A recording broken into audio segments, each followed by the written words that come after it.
E aí, oitavo ano, vamos à nossa aula. Hoje nós iremos fazer a leitura do terceiro fragmento, né, do romance de aventura de Robinson Crusoe. Vamos navegar junto com ele? Peguem aí o livro de vocês na página 130 para acompanhar comigo. A história continua, né? Ao naufragar na ilha deserta, além de resgatar seus apetrechos do navio para sua sobrevivência física, Robinson Crusoe também tem de lidar com seus conflitos e incertezas. Para isso, resolve fazer alguns registros. Saiba como e por que ele faz isso. A força da razão assenhoreava-se pouco a pouco de mim e exalçava meu coração abatido. E, a fim de auxiliá-la com todos os meus esforços e convencer-me de que havia alguém mais infeliz do que eu, tracei um quadro comparativo dos bens e dos males. Escrevi-o com a imparcialidade do homem que faz um cálculo fiel do que pagou e do que recebeu. Aí ele faz a divisão, né? Do bem e do mal, para fazer o comparativo. O mal. Estou numa ilha horrorosa em que naufraguei e de onde não tenho esperanças de sair. O bem. É verdade, mas estou vivo, não me afoguei, como os outros que vinham comigo no navio. O mal. Fui dizimado e como que segregado do resto do mundo para ser infeliz. O bem. É verdade. Mas se fui separado do resto da equipagem, foi para escapar às garras da morte. E quem me livrou dela também pôde restituir minha situação anterior. O bem, aliás, o mal. Vivo numa solidão medonha e banido de todo o convívio dos homens. O bem, é verdade, mas não passo fome, nem estou em perigo de parecer em lugar estéril, que nada produza para sustento. O mal, não tenho roupas para me cobrir. E o bem, sim, mas estou num clima quente, em que não é preciso roupa, ainda que a possuísse. O mal, estou sem defesa, à mercê dos homens ou dos animais ferozes. O bem, sim, mas estou numa ilha onde não vejo animal capaz de me maltratar, como vi na costa da África. Que sorte seria a minha se estivesse naufragado numa terra daquelas. O mal, não há uma única pessoa com quem falar, nem que possa esperar socorro.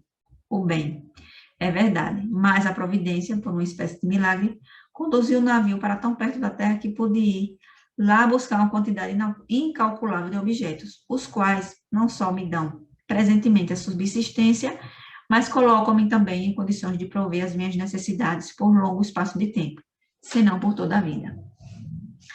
Ponderado tudo devidamente, segue-se uma sequência de verdade incontestável, e é que não há condição de vida, por miserável que seja, que não tenha os seus prós e contras, o que é evidentemente um favor da providência. E a experiência do estado mais cruel a que o homem pode ser reduzido, assim como era o meu, fornece a todos esta bela lição. O homem pode sempre achar motivo de consolação quando, no exame dos bens e dos males, fizer pender a balança para o lado bom. Daniel Defoe. É aquela máxima, né? Sempre tem um lado bom, né? Apesar de tudo. E graças à providência divina. Vamos lá, por dentro do texto. O que representam o bem e o mal no quadro construído por Crusoe representam os prós e contras de diferentes aspectos da situação vivida pelo personagem. Uma maneira positiva e outra negativa de olhar esses aspectos. 2. É possível relacionar as palavras bem e mal à felicidade e infelicidade da personagem? Explique.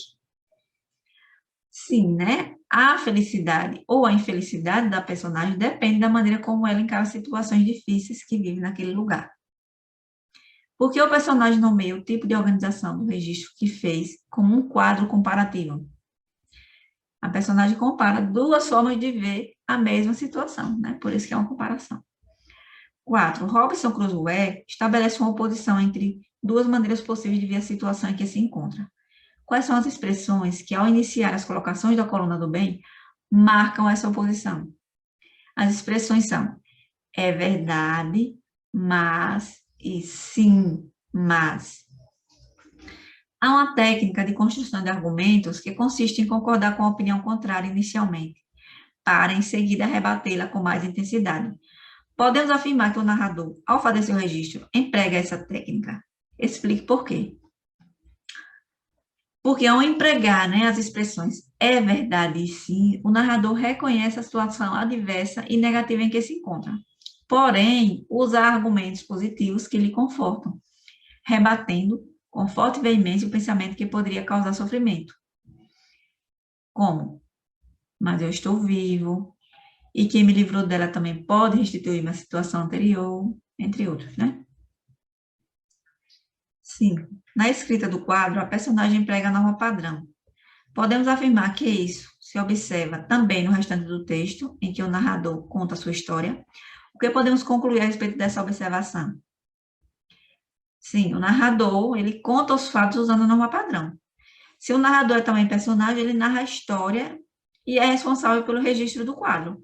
O fato de terem linguagens equivalentes dá coerência ao uso da linguagem do texto. 6. Coloque-se no lugar do personagem. Que outra situação vivida em uma ilha deserta por um homem solitário poderia ser registrada? Escreva duas visões dessa situação relacionando-as aos títulos, o bem e o mal. Aí uma resposta pessoal, né, de cada um. 7. Releia o trecho final, o parágrafo que aparece após o quadro e responda. Letra A. Nesse trecho, predomina a descrição ou a argumentação? A argumentação. B. Responda a questão sem copiar a parte do texto. Que ideia, que ponto de vista a personagem defende? Apesar de todas as adversidades, da má sorte aparente, a personagem reconhece um olhar especial da providência, né? Primeiro, está vivo, no lugar em que se encontra, nada o ameaça, não precisa de roupas porque o clima é quente, pode retirar objetos do navio e não passa fome. Diante da tamanha sorte, sabe que quem permitiu essa situação dará meios a ele de sair dela. Letra C. Indica o recurso que o narrador usou para convencer o leitor de que sua ideia é verdadeira. Ele usou os argumentos, né? O narrador, ele espera com isso dar credibilidade àquilo que ele diz. 8. Levanta uma hipótese. Por que o romance de aventura de Robinson Crusoe pode ser considerado uma narrativa de aventura? Justifique sua resposta. Vamos lá. Até aqui, você leu e ouviu o trecho de um romance em que o personagem principal sai do ambiente familiar e se abre para a aventura e descoberta. Essa atitude é típica de personagens das narrativas de aventura. Nelas, um dos temas mais frequentes é a viagem, durante a qual uma série de obstáculos e perigos desafia a coragem e as habilidades humanas do aventureiro. As narrativas de aventura enfatizam menos o personagem e mais as ações realizadas pelo protagonista. Nessas narrativas, o personagem costuma apresentar o objetivo da aventura logo no início da história. As dificuldades relatadas por ele decorrem da situação inicial. Observe os elementos que costumam estar presentes nessas histórias, né? Viagens por mar, terra ou ar, referências à cultura do país de origem das personagens, piratas e marujos, lutas e batalhas, muitos verbos de ação. Outra característica dessas narrativas é que o tempo histórico dá lugar ao tempo da aventura. A sequência é mencionada dentro dos acontecimentos pontualmente. Releia o trecho extraído da obra As Aventuras de Robinson Crusoe. A cada momento, contava que as ondas nos engolissem, e cada vez que o navio metia a proa, receava que fosse até o fundo, para não mais se levantar.